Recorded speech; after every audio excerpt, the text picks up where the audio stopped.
Hi, I'm Satyendra, your IELTS trainer, and we are still in the reading module where we are looking at the second type, or let's say the second kind of question, which is true, false, and not given, which is true, false, and not given, and yes, no, and not given.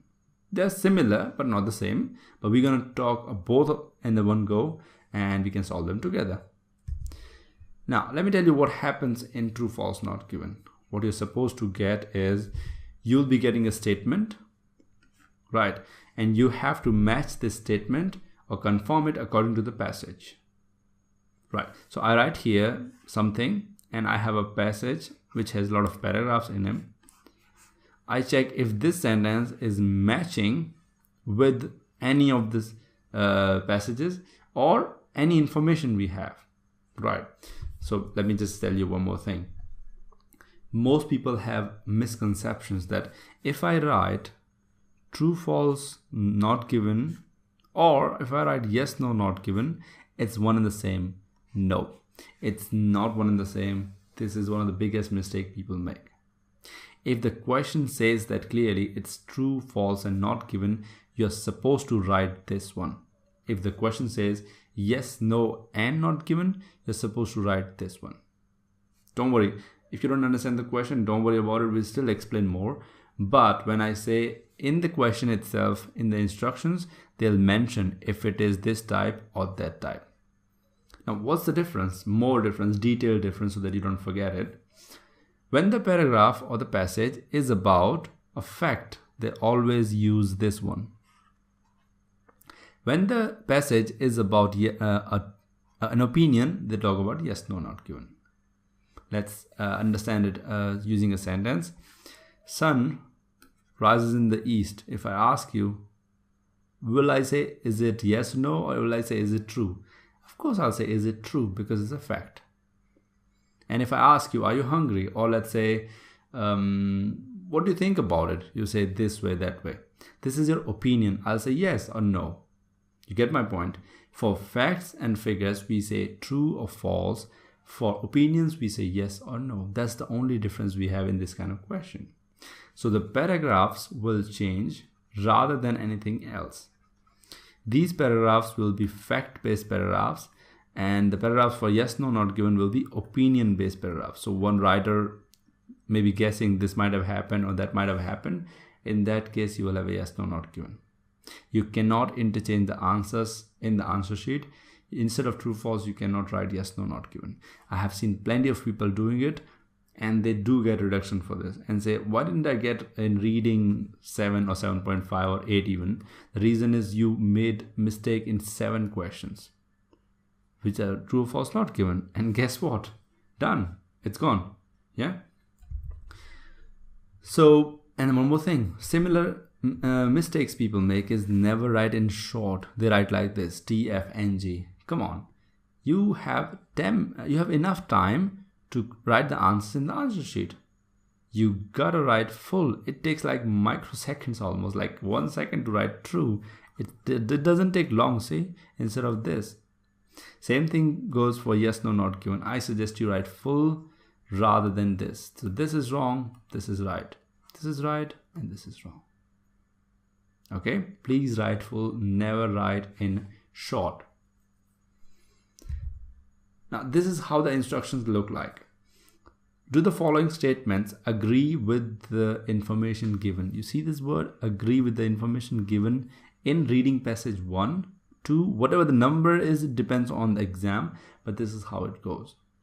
In boxes 1 to 3 on your answer sheet, write this. So these are number of questions. 1 to 3, 11 to 15, whatever it is, he'll provide you.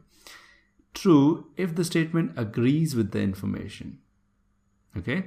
False, if the statement contradicts with the information. Not given, if there's no information on this. Now, I think you can understand even better now. If you find the sentence, well and good. Now we have 2 conditions. I think you know what flowchart is. So first, look for information. If you found the information, we have 2 conditions, right? If found, yes and no. So no and yes. Let's say I found the information. Again, we have 2 conditions here again. That Does the statement agree with the information? Yes, then it is true. If the statement doesn't agree or contradicts, it's false. And here on the other side, did you find the information? No, I didn't. So it's not given. It sounds so simple, right? It's not. There are a lot of confusions that you will see what these confusions are. So with an example, these confusions will be cleared. What's gonna happen? Now look, we have 3 questions. Like I showed you this kind of question. I mean, in instructions. These are the questions. Okay. And now what your task is, just read the first question, which is here, and then match it with the information given on the other side, left side, right? So questions are on the right side, information on the left side. Your task is to match and provide answer as true, false, and not given. From day 1, keep practicing writing as true, false, and not given. Okay? So your task is to write answers for 1, 2, and 3, and you will not get more than, I would say, 4 minutes or 5 minutes, because I understand these question types can take longer, but still you shouldn't take more than 4 to 5 minutes. Okay? So I'll stop the video and you can continue solving it looking at the screen.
I hope you finished it on time. Time is an issue as always in reading type question. I mean reading module itself. So let's see the answers now. The answer for the first one, Marie Curie's husband was a joint winner of both Marie Curie's Nobel Prize. False. Yeah, false. Marie Curie became interested in science when she was a child. Not given. Like this. And Marie Curie was able to attend the Sorbonne because of her sister's financial contribution. True. See, I told you earlier in introduction that if question type is about a fact, they will definitely use true, false, not given. You see that? Marie Curie was a real person. She did something real. That's why it's a fact. You cannot base it on opinions. That's why it has true, false, not given rather than yes, no, not given. Okay. The next one is pointers. Yes. Now we have to see how to solve these questions. If you get them correct, well and good. Maybe you're lucky. Maybe you're right. Maybe you know how to solve this question. Maybe others don't, or you need to see more examples. Pointers will be for all kind of question of this type. Let's see the worst case scenario. Okay. Worst case scenario is you are left with 3 minutes and you're left with 7 questions of true, false, not given. I'm writing in short, never write in short, okay? Just to make you understand. What would you do? Would you want to be left with true, false, not given 7 question or seven true fill in the blanks? If I was in the situation, I will definitely want to be left with true, false, not given in the last 3 minutes. What I mean by this is we don't have much time and we are left with which question type depends on us. Never do these kind of questions first. The reason for that is, let's say I have no time. What would I do? I can guess. We have true, false, not given, or yes, no, not given. I can choose any of the 3 and chances of getting correct is 33%. 33%. For all of them, the chance is 33%. You can see that. However, in the case of blanks or any other question type, chances are like not possible at all. How would you guess a blank? So this is the blank. How would you guess it without knowing about it? So you're getting my point. Let's say I'm left with 7. What would I do is I will just write all of them true. What will I get is probably 2 correct. If I'm lucky, 3 out of 6 or 7. Here chances almost 0, like no chance you will get any blank correct by guessing any word randomly. Here random guesses will get you 2 to 3 correct answers. True, you got my point what I mean by guessing. Now we gonna make it better than guessing. So let's say I'm left with 3 minutes and we have 7 questions. I'll try to solve 2 questions. And in the first one, we'll try to solve 2 questions. We have 3 minutes left and we have 7 total questions. Understand the situation, yeah? This is like a movie. And I tried solving first one and second one, and I am pretty sure that this is true and this one is false. Now what's left? Not given, right? So for the 3rd, 4th, 5th, and 6th, I'll write all of them not given because chances are that at least 2 of them or 1 of them will be not given. Right? So you get my point what I mean by that this is better than guessing. This is like getting to the next level of guessing. That means you got 2 correct, definitely 1 or 2 corrects again. So chances of out of 6, you'll get 4 correct.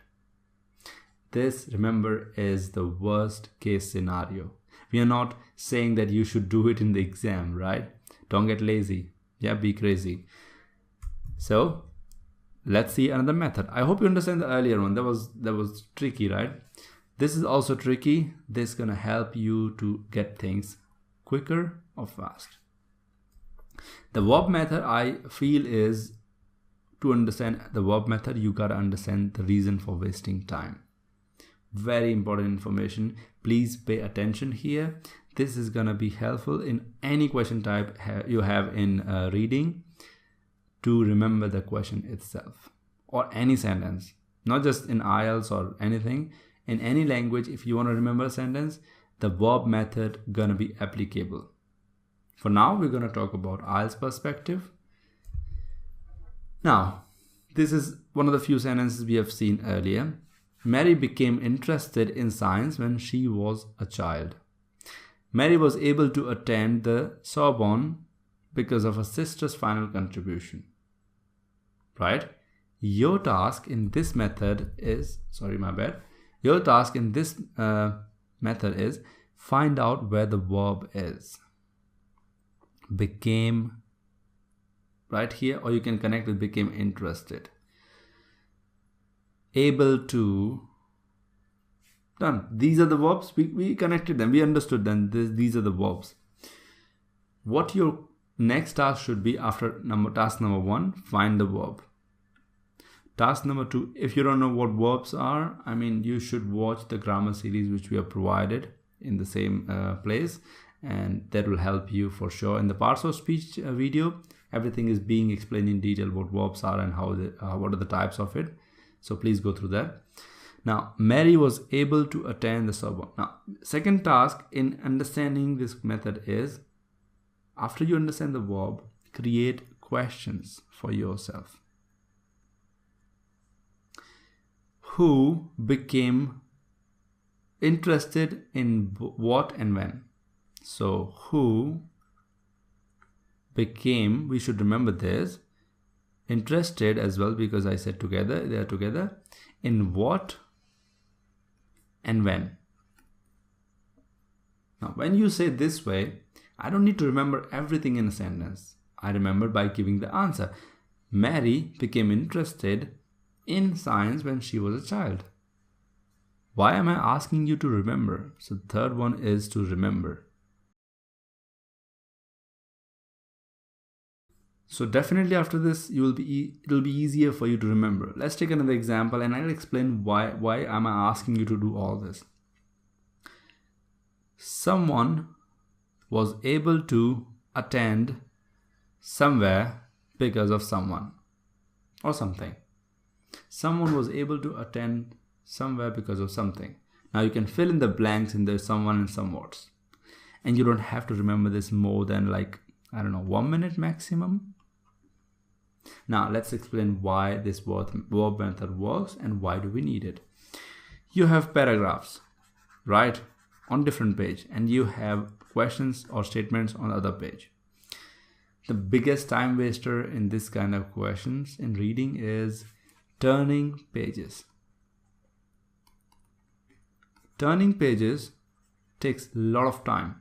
So I go from question, I read the question, I don't even understand. I just read it here first. I'll go back to passage and try to find the information directly. When I found some information, relevant information, right, so what will I do? I'll say, oh, maybe I didn't understand the question itself. I'll go back to the question. You go back to the question and you try to find the information that you were missing. You understand the question now, come back again. This cycle or the circle goes on for at least thrice. The reason it goes on for thrice is you didn't understand the question or you didn't remember the question.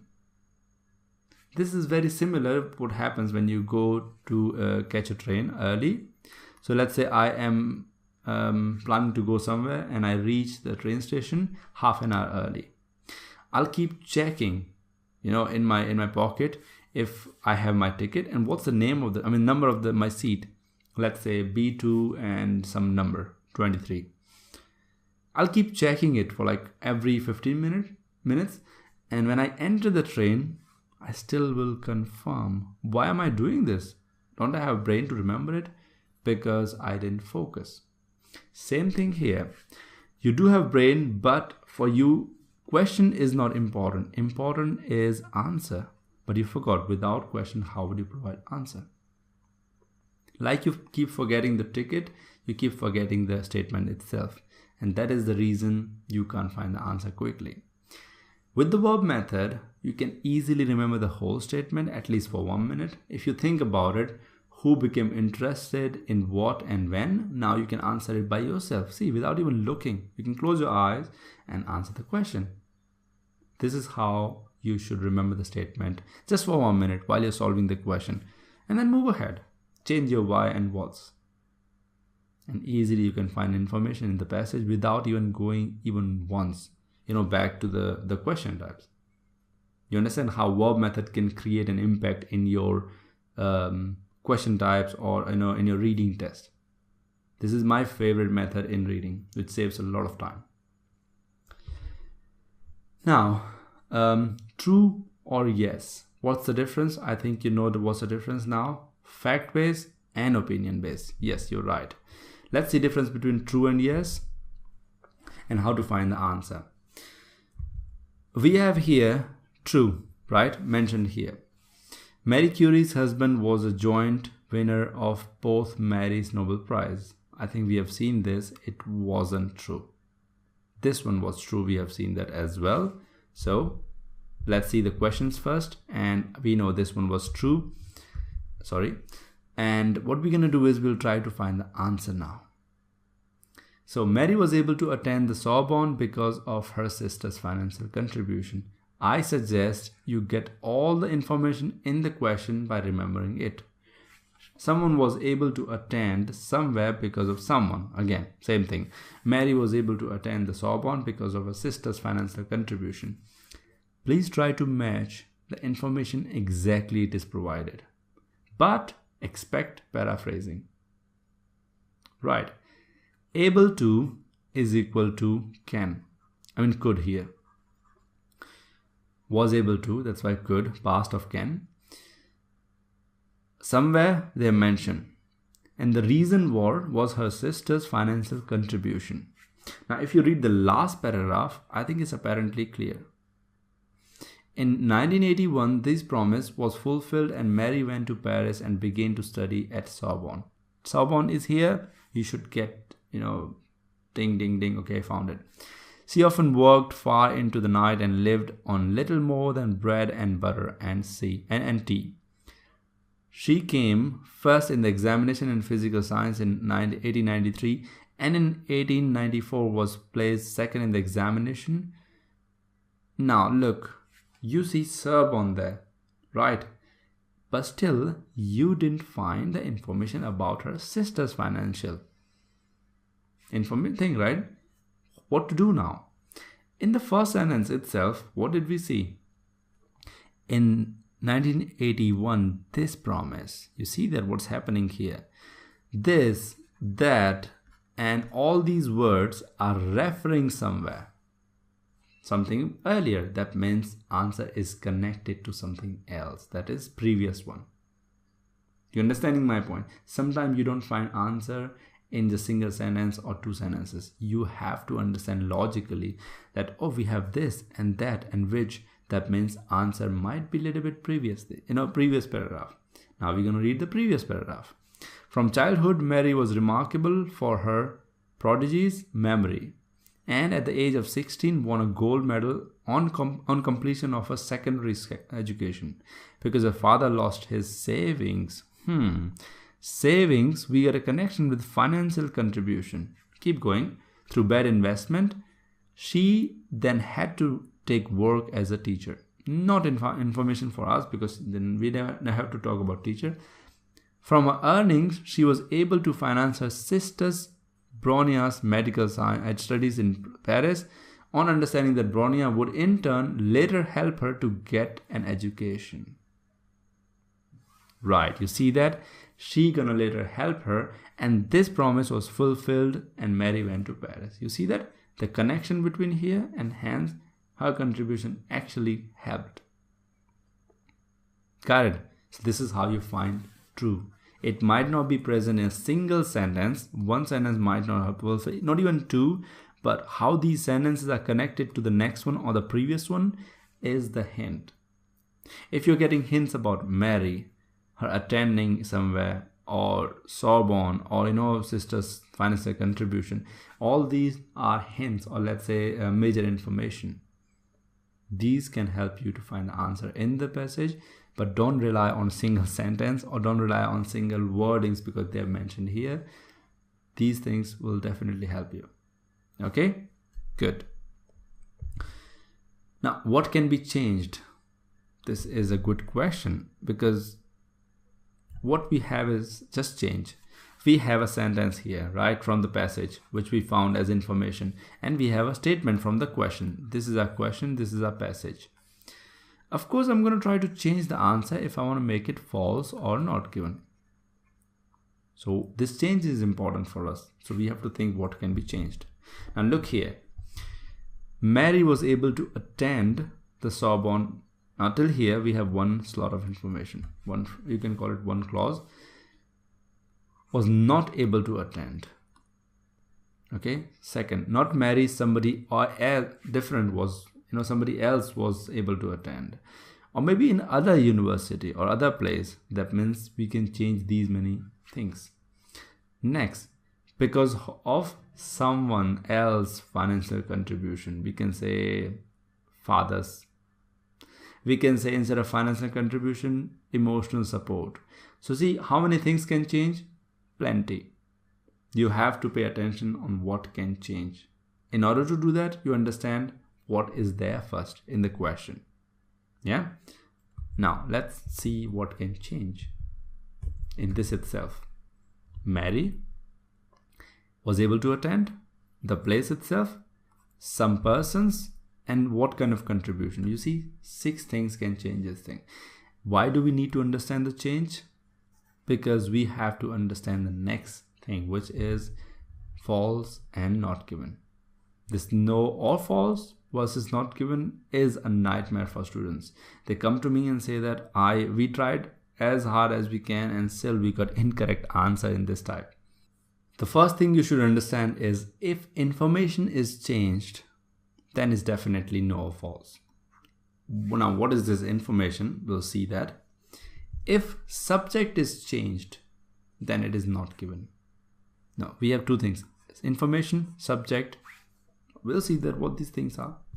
But if it is taking long to find, also not given. So 3 things which can help you quickly to find the answer. First is information, subject, and here time, taking long. Right. Let me explain what I mean by that. You see here, we have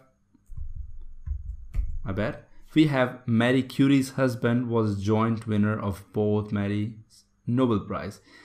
Who's subject? Here, Marie Curie's husband. Instead of husband, if I provide someone else, most probably it's not given because I didn't talk about that person. Information was a joint winner of both of these things. Joint winner of something.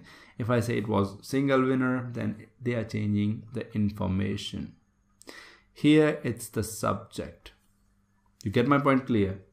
If I change the subject, it's not given. If I change the information, it's false. And if I can't even find that information or it is taking long, then it's definitely also not given. Remember these 3 things and try to solve them and see how the magic happens. Okay, I hope you understood these 3 things. I'm going to repeat again. Subject change, not given. Information change, false. If it's taking long or time is the trouble, then definitely not given. Or you can keep it as not given as a guess. Okay. Now, please expect synonyms and paraphrasing a lot in this kind of question. All the things that they are doing is just changing the sentence, but they're keeping the meaning if it is true. If you look at this, right, we have here one sentence, and in fact, we have solved this one, last one. How many things did they change there? They changed able to attend, they changed financial contribution, they change, of course, they can't change the name, right? This is the way you find the information first, like we did. We tried to look for Sorbonne and we were in the last paragraph, but because of this, we could lead somewhere else. So the names or the things they can't change are helping you to find the information. But other things they're going to change, which will be definitely helpful if you think that there can be synonyms, there can be paraphrasing. Don't expect exactly same sentences or exact same words in the paragraph. You will be considered really, a gullible person, right? If you think this way. IELTS cannot be this easy. In fact, any exam cannot be this easy if they provide you direct answers. Okay, so expect this so that you can work on that. And that's the end of the chapter. I understand this is one of the longest question types to make clear about, but I tried my best. And now it's your responsibility to practice as much as possible. Make mistakes, bring your doubts. I have no problem solving them. In fact, the more doubts you provide, I think it's better for you. Please practice, and I wish you good luck. For now, have a good time. I'll see you later. Bye-bye.